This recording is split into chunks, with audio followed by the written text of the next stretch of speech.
بسم الله الرحمن الرحيم الحمد لله رب العالمين والصلاة والسلام على سيد الأنبياء والمرسلين اللهم علمنا ما ينفعنا وانفعنا بما تعلمنا وزدنا بفضلك علما وتعليما إنك على كل شيء قدير. باب المرأة ترى الصفرة والكدرة. Says chapter 25, a woman sees yellowness or brownness. Kudra, I don't think that's a good translation of brownness.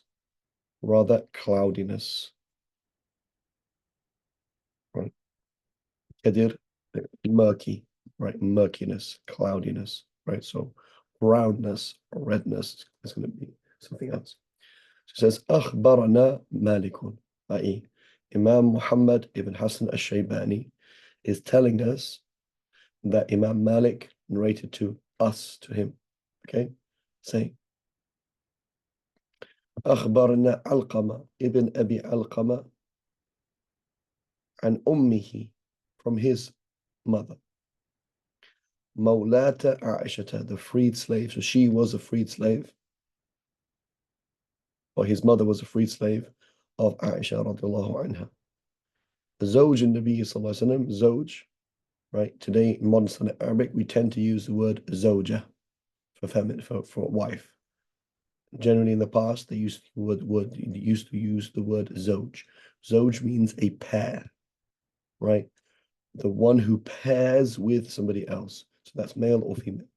Word is in reality masculine. It means a pair, right? So the one who pairs with somebody else, right? The Moroccans use the word juge, or zuj, juge. They say juge, meaning two. Wahad juge thalath, right? From the word zoj, right? Meaning a pair, one, a pair, and three. النبي صلى الله عليه وسلم أنها قالت كان النساء يبعثن إلى عائشة بالدرجة فيها الكرسف فيه الصفرة من الحيض فتقول لا تعجلن حتى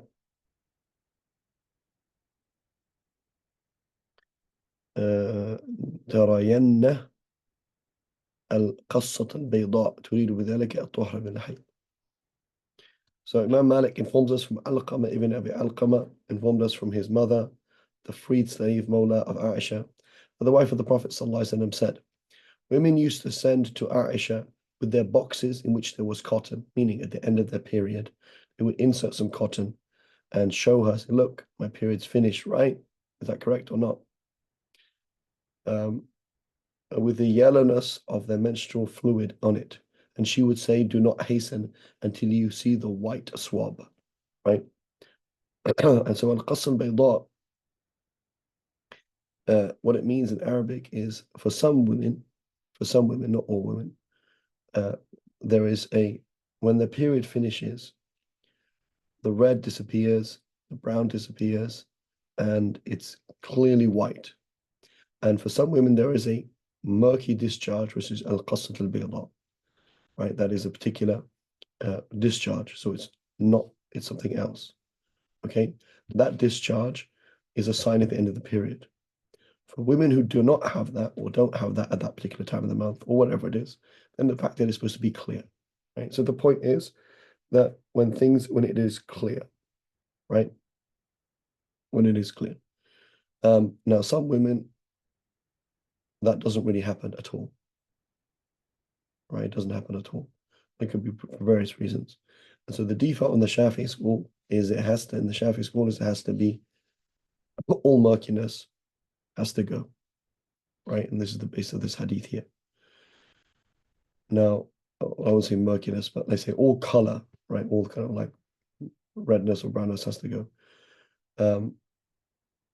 But there is a weak position, or a strong but weaker position in the Shafi school, that some discoloration can still be there, and that may save a woman from a lot of trouble. So imagine, for example, this woman, if she follows the relied upon position, which is it has to be clear, she's going to be mustahada half the time.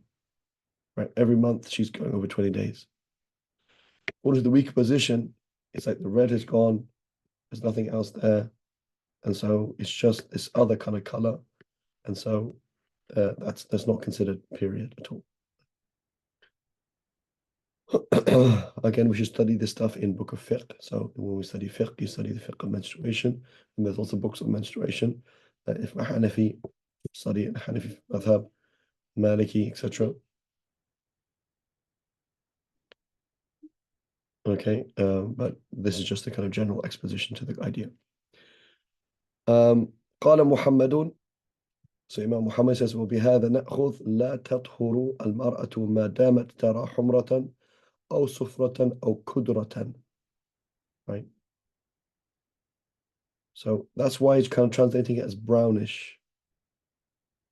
Right? Because cloudy, I guess that's, it's a bit of a difficult word, kudra there, right? So the point is clear signs of even the word sufra, right, in Arabic. What does asfar mean? Asfar means pale. It means yellow. It actually also means black, which is odd, right? Something asfar can also be black, right? Which is a bit odd, right? So anyway, the point is the signs of menstruation have clearly gone. That's the point. Until she sees pure white. Okay, so here pure white is, these are two different things, right? So the commentators, it's not really comes out here. Al-Qassam Bayda, Ibn Habib, for example, the early Malikis, explains in his going through the language of the Muwatta, he says this is a discharge, right? I.e., so this woman then, if she applied this, she'd say, well, I have to have this other murky white discharge. I don't have it. So does that mean I'm still in my period? The answer is no, right?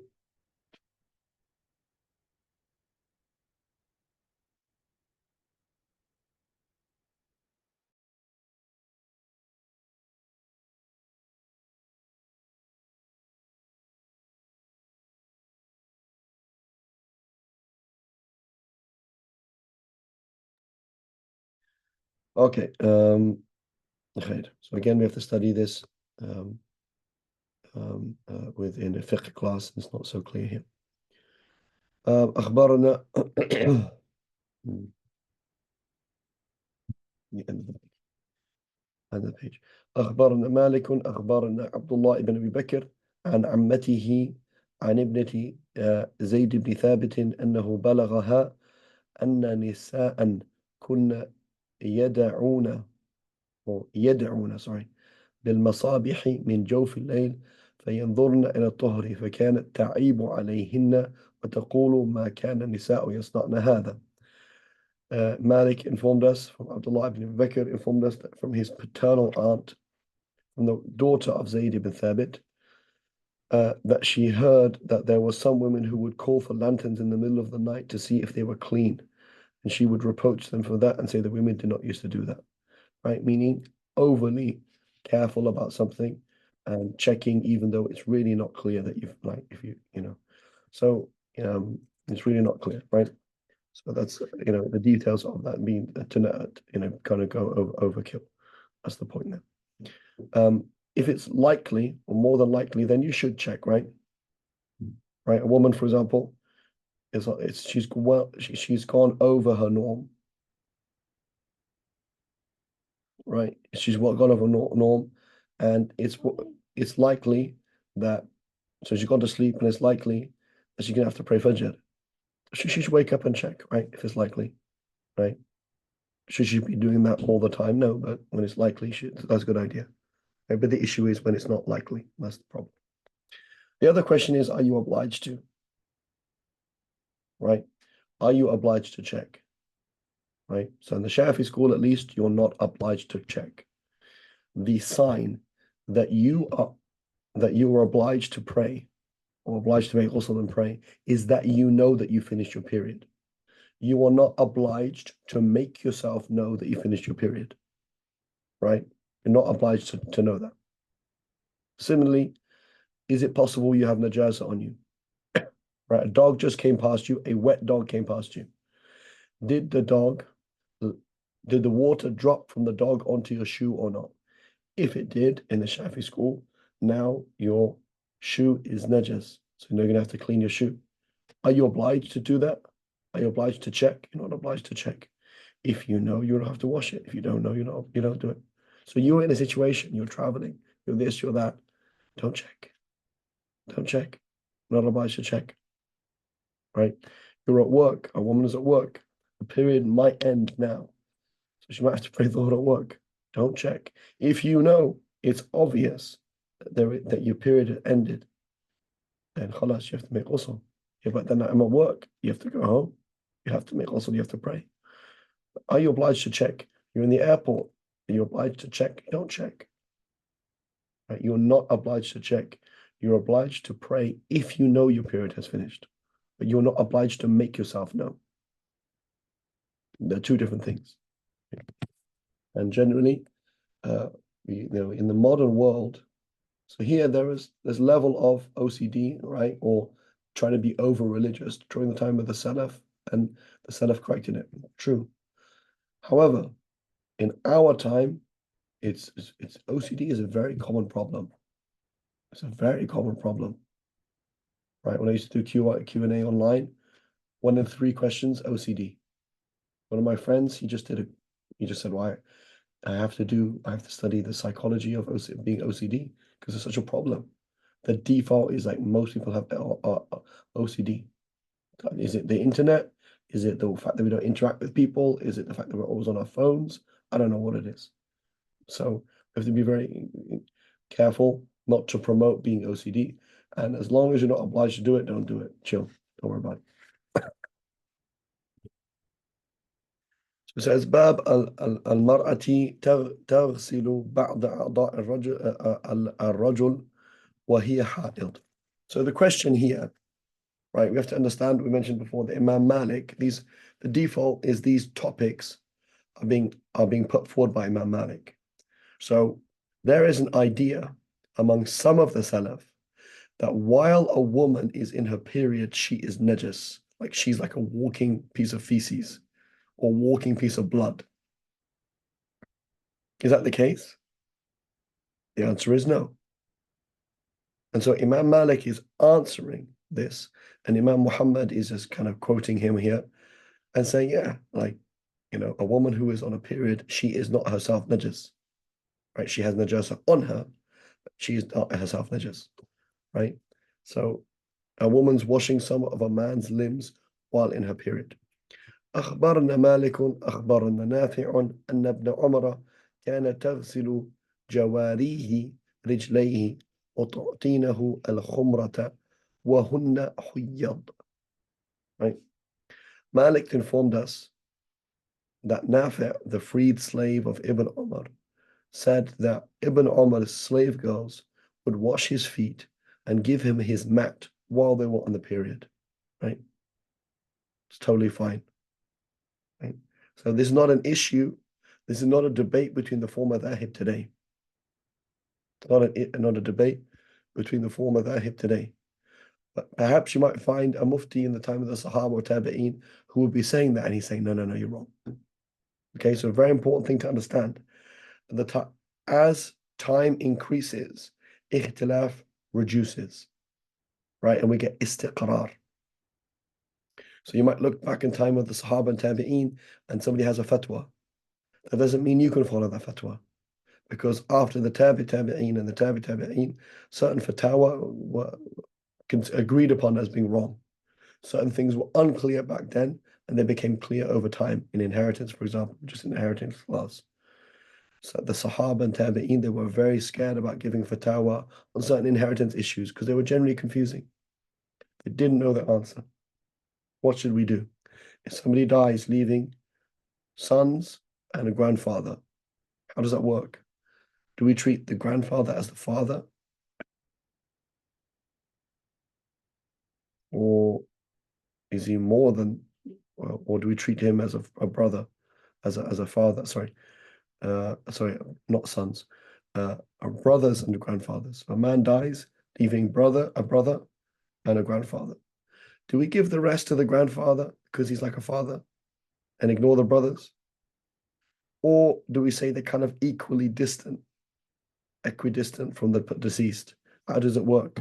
They didn't know. It was confusing.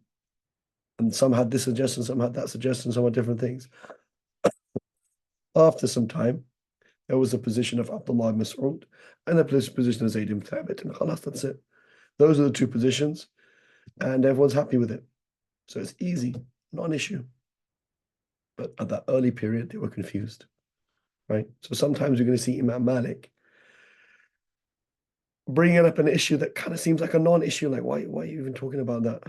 Why are you even trying to prove this or prove that? It says because it was an issue in their time. Okay. So it's important when someone gives a fatwa today, they're like, oh, Ibn Omar said this, right? Ibn Omar, he said you can't use salt water for wudu. Is that correct? That's Ibn Omar, wow, he's amazing. But that's incorrect. That's not a fatwa that we use today. Nothing wrong with salt water. His father, Sayyidina Omar, he said that that when you give that if you need to make ghusl and you don't have water, you can't make tayammum. So if you don't have water, you just don't pray. That's it. He said even if it's months on end, there's no rain where you are, just don't pray. That's a fatwa we don't rely on anymore. We don't rely on that anymore. It existed, but it's the form of thahib. So as time increased, the difference of agreement became less, and positions that were shadh, was fringe, they became no. So today, unfortunately, people come along and say, well, the position exists, that's fine. But in the form of thahib, they've cancelled this position. They've edited this position out because it's weak, right? قال محمد أي إمام محمد بن حسن الشيباني the student of Imam Abu Hanifa لا بأس بذلك وهو قول أبي حنيفة رحمه الله. Imam Muhammad says there's no harm in that. It is the verdict of Abu Hanifa. May Allah have mercy on him. أخبرنا مالك أخبرنا هشام بن عروة عن أبيه عن عائشة قالت كنت أرجل رأس رسول الله صلى الله عليه وسلم وأنا حائض. So Imam Malik narrates from Hisham ibn Urwa, from his father, Urwa ibn Zubayr, from Aisha. Why would Urwa ibn Zubayr talk to Aisha radiallahu anha about this? Isn't that a bit private? The answer is Urwa ibn Zubayr is the nephew of Aisha. That's why. Right? So Imam Malik is privy, has access to all these people who are around certain key Sahaba, around Aisha radiallahu anha, around Zayd ibn Thabit, we just saw relatives of Zayd ibn Thabit, around Ibn Umar and other people like that. He said, I used to comb out the hair of the Prophet ﷺ while I was on my period, right?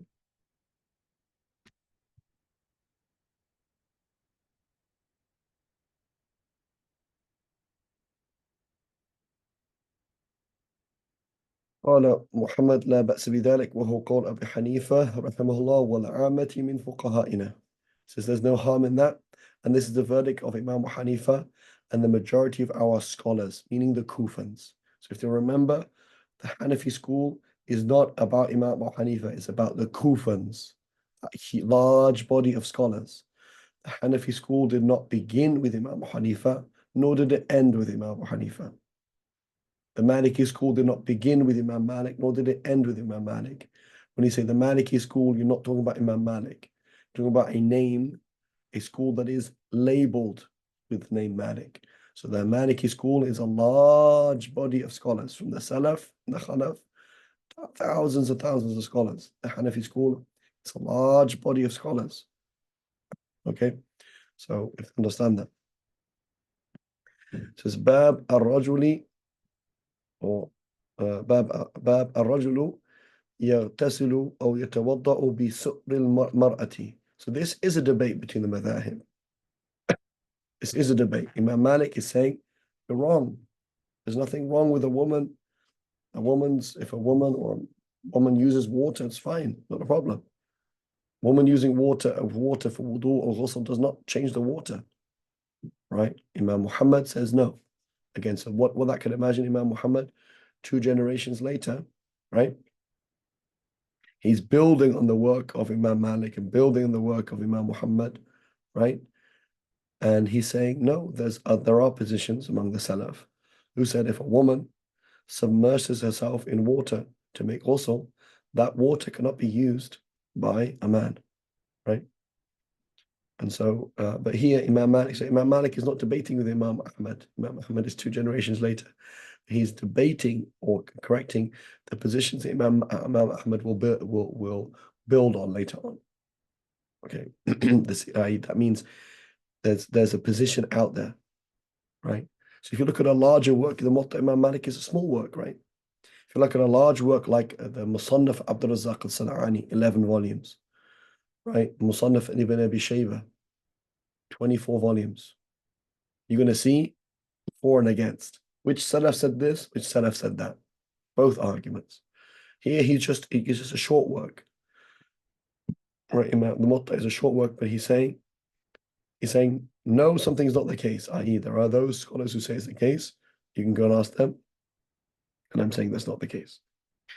أخبرنا مالك حدثنا نافع عن ابن عمر أنه قال أي ابن عمر not the Prophet صلى الله عليه وسلم أنه قال لا بأس بأن يغتسل الرجل بفضل وضوء notice here وضوء the water used by المرأة ما لم تكن جنبا أو حائضا, right, as long as she wasn't in janaba, either some najasa in the water or ha'id, might be some blood in the water, right? It doesn't matter.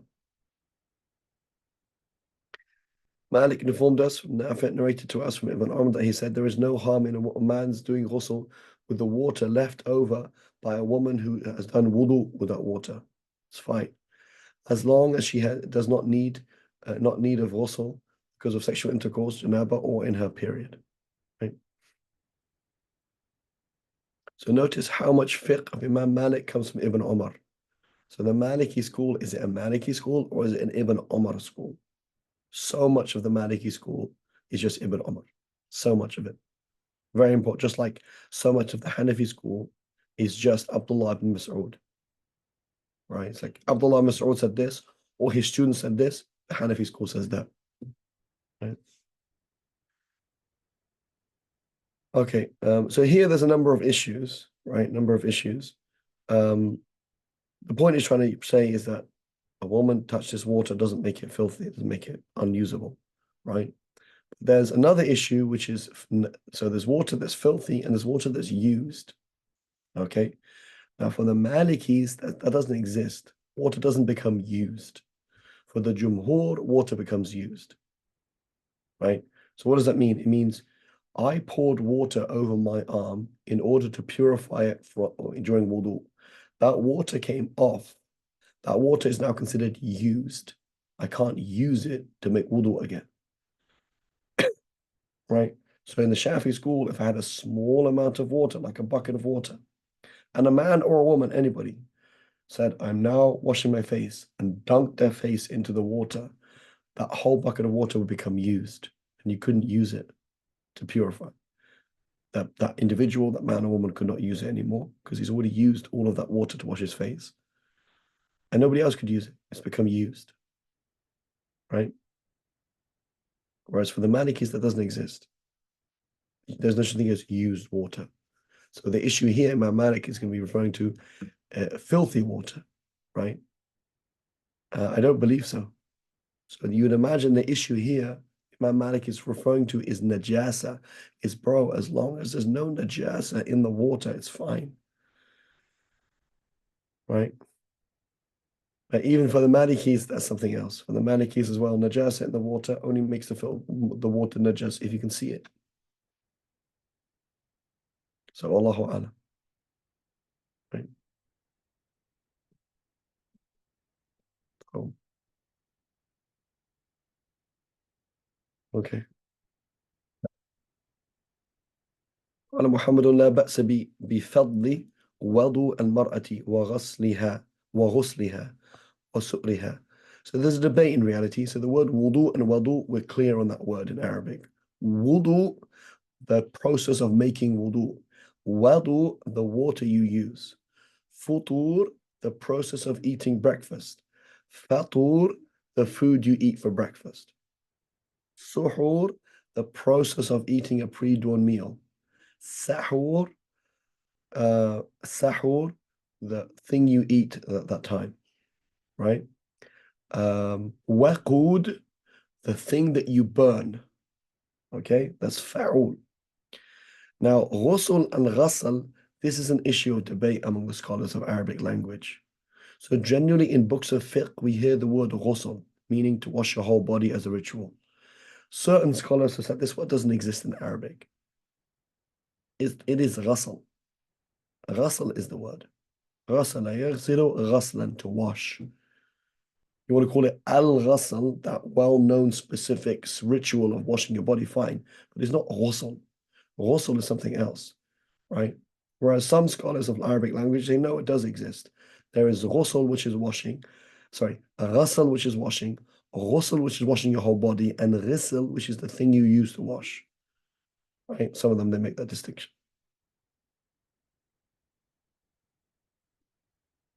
So قال محمد لا بأس بفضل وضوء المرأة وغسلها أو غسلها وسؤرها, right? Su'r is what is left over when she drinks from water or other things like that. Su'r, which is, right, we get the word sa'ir, right? The rest of people. Right? وإن كانت جنوبا أو حائضا, even if she's in janaba or anything else. بلغنا أن النبي صلى الله عليه وسلم, it's بلغنا, so he's mentioning a hadith without the chain transmission, right? Because he doesn't want to mention the whole chain. أن النبي صلى الله عليه وسلم كان يغتسل هو وعائشة من إناء واحد ليت ليتنا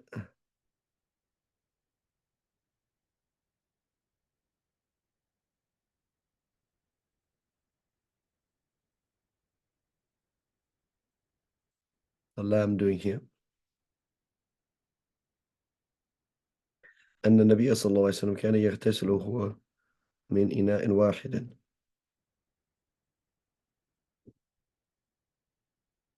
Not sure what the lamb's doing here.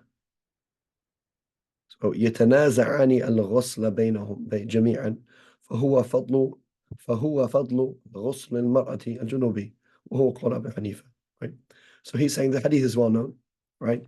Is that Aisha radiallahu anha, she said, the Prophet sallallahu alaihi wasallam and I, we used to make ghusl together. In one pot of water, and I would take some water, and he would take some water, right? So somebody scoops some water from a bucket and put it on their body, it's fine. Nothing wrong with that. And so that's what Imam Malik is saying, Imam Shafi'i. But in reality, for the Hanbalis, it's slightly different. The Hanbali school, it is an issue that if a woman submerges herself in water, right, with conditions, we have to study with the Hanbalis, that water cannot be used by a man.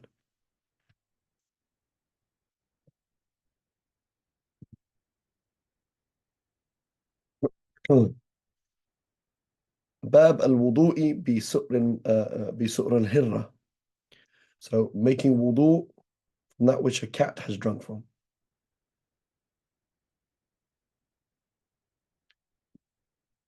أخبرنا مالك أخبرنا إسحاق بن عبد الله بن أبي طلحة أن امرأة حميدة أن امرأة حميدة ابنة عبيد, I believe, or عبيد, can't not sure here, ابن رفاعة أخبرته عن خالتها كبشة بن كعب بن مالك وكانت تحت ابن أبي قتادة أن أبا قتادة أمرها فسكبت له وضوءا فجاءت هرة فشربت منه فأصغى لها الإناء فشربت. قالت كبشة فرآني أنظر إليه فقال أتعجبين يا ابنة أخي؟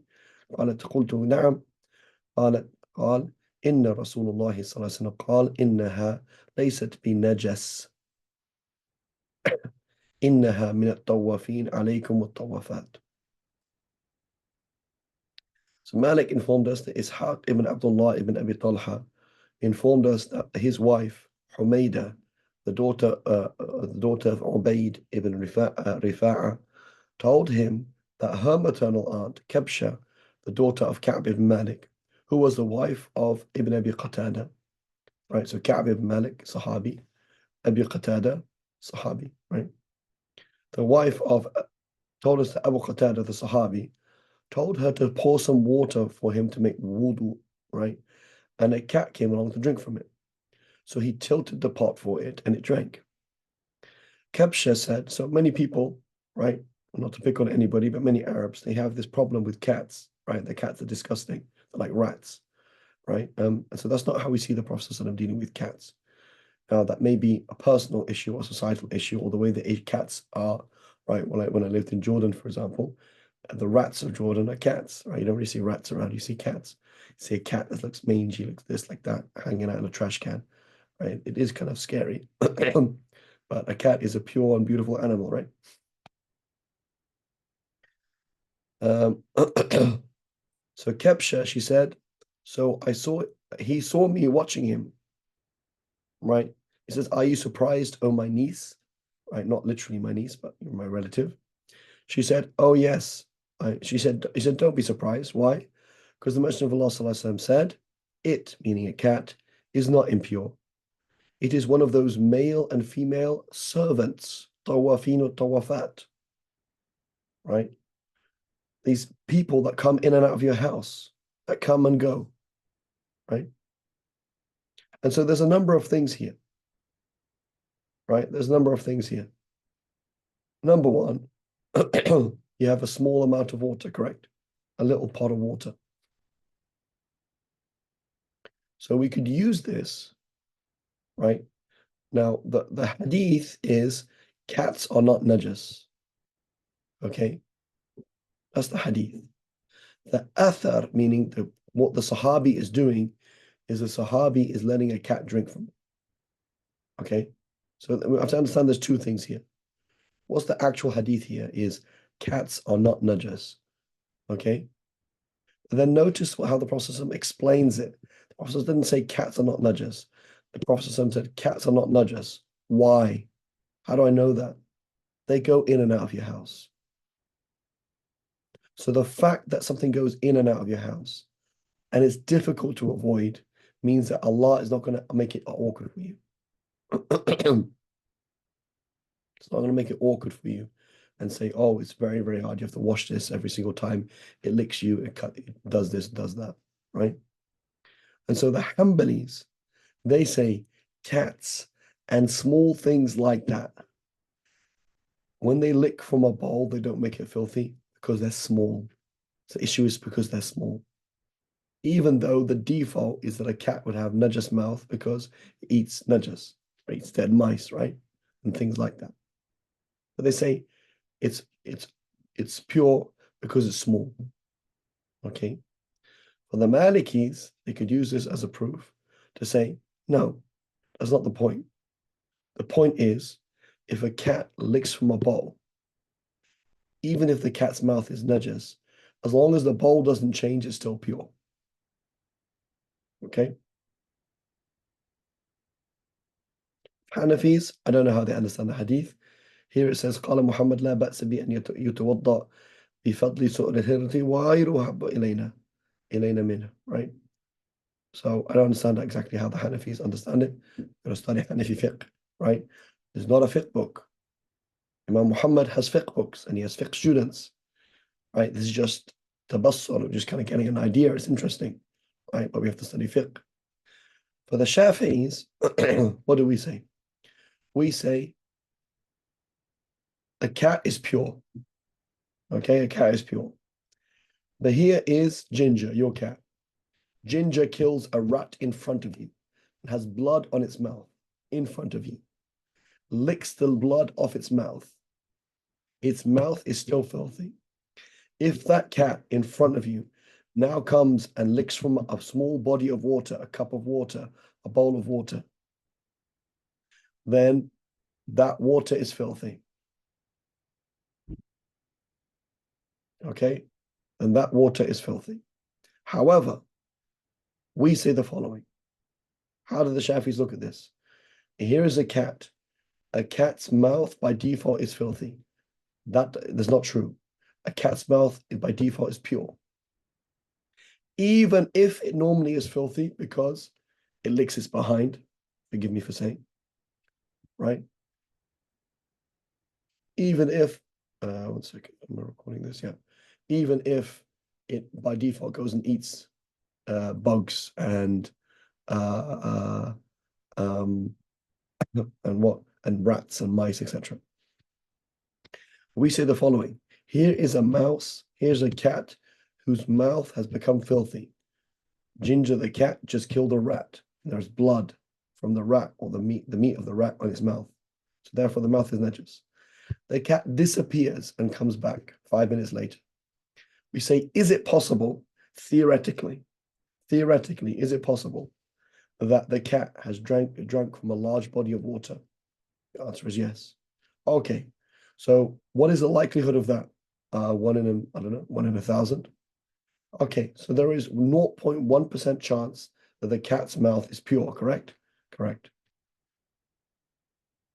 So now this cat is coming to lick this water from that is up with you, a bowl of water. Is it possible that when it's licking this bowl, its mouth is pure? Yeah, it was very unlikely. Okay. Is it possible that the cat's mouth is najas? Yeah. Is it likely? Yeah. Are you certain that the cat's mouth is najas? No. So we're going to say that the water that the cat licks from is still pure because al-yaqeen la yazulu b'shak. Certainly not listed by doubt. Okay? This is a qaida muhimma jiddan, right? Super important principle. I go to a restaurant that has haram food. They have alcohol and pork and non-halal meat. Can I eat from the restaurant? So I ask the question, what is the default ruling on the plate in front of you that is pure?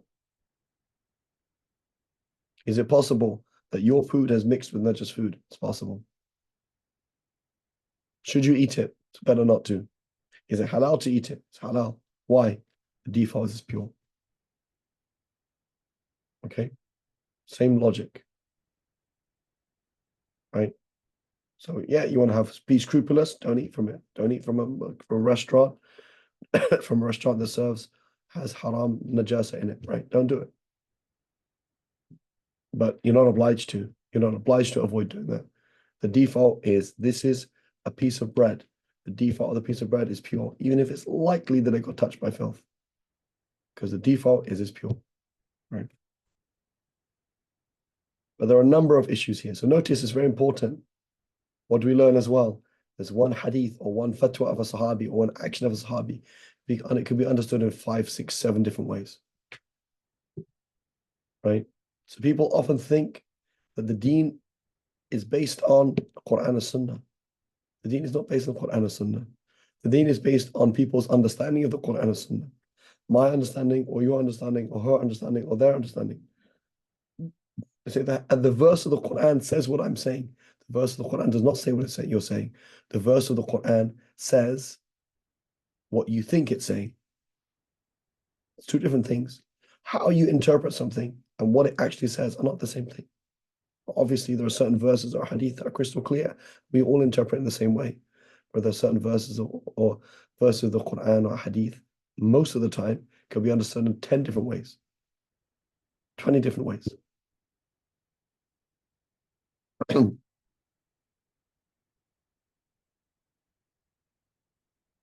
Okay, Bab al-Adhan wa tathweeb. So he's finishing that chapter and going on to the Adhan. أخبرنا مالك أخبرنا ابن شهاب عن عطاء بن يزيد الليثي عن أبي سعيد الخدري رضي الله عنه أن رسول الله صلى الله عليه وسلم قال إذا سمعتم النداء فقوموا مثل ما يقول المؤذن. قال مالك بلغنا, it has reached us with a chain transmission. It doesn't mention the chain transmission. أن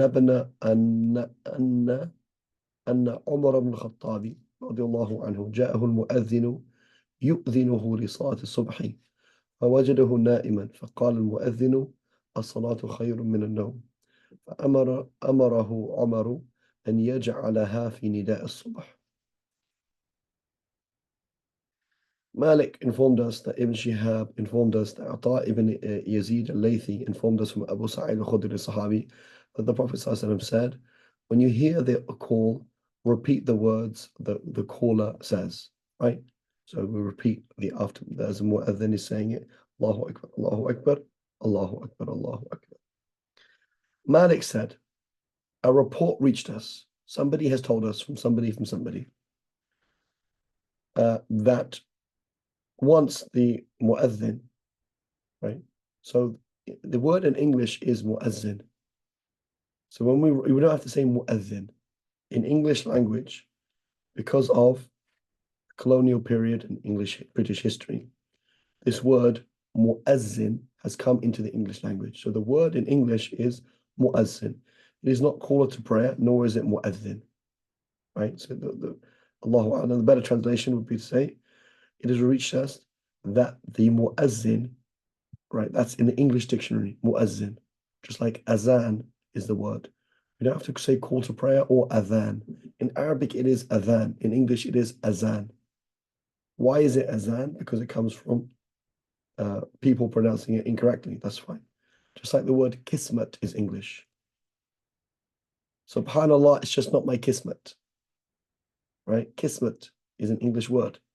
It's in the English language. It's in the dictionary, which means destiny, from the word isma. Isma, the qaf, right? So we don't have to say isma, the word is kismet, right? Azan, muazzin, right? So if the word exists in the English language, we don't need to use other words, right? We have to use caller to prayer, and nor do you have to use it muazzin. The word is muazzin, muazzin. Came to Umar al-Khattab and informed him of the dawn prayer and found him sleeping.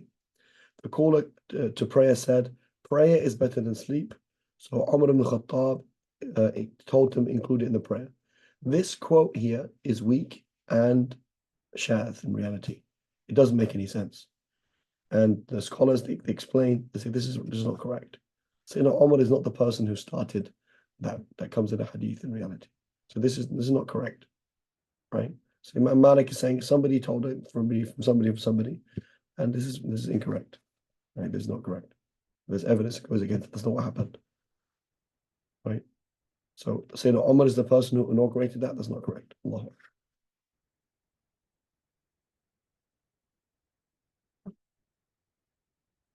It says أخبرنا مالك أخبرنا نافع عن ابن عمر أنه كان يكبر في النداء ثلاثا ويتشهد ثلاثا وكان أحيانا إذا قال حي على الفلاح قال على إثرها حي على خير العمل. Malik informed us that Nafi informed us from Ibn Umar, and he would say Allahu Akbar 3 times. Allahu Akbar, Allahu Akbar, Allahu Akbar. And say Ashhadu an la ilaha illallah 3 times.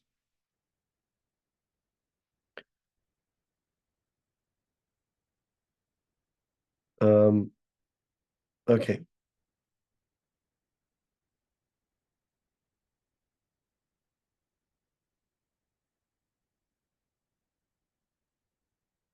So this as well is odd. Is this the Maliki Adhan? Allahu Akbar, Allahu Akbar, Allahu Akbar. Allahu Alam. Don't think that's the Maliki Adhan. The Maliki Adhan is Allahu Akbar, Allahu Akbar. Ashhadu an la ilaha illallah. Right? Ashhadu anna Muhammad Rasulullah. Okay. So the Maliki Adhan has 2 takbirs in it. Allahu Akbar, Allahu Akbar. For the Jumhur, we have 4 takbirs. Allahu Akbar, Allahu Akbar, Allahu Akbar, Allahu Akbar. Why is the Maliki Adhan like that? Because Amal Ahl Medina, this is how they used to do it in Medina. So Imam Muhammad said, As-salatu khaymun an-nawm, prayer is better than sleep. The place for this is in the call to Fajr. After finishing the adhan, it is not necessary to add to any other time. So according to Imam Muhammad, he's saying it goes at the end of the prayer, right? We should check with that. In the other books, Imam Muhammad and in that Hanafi school, what is that? In the Shafi school, we say Salatu khaymun known, Salatu khaymun Allah before the final Allahu Akbar, Allahu Akbar, La ilaha illallah.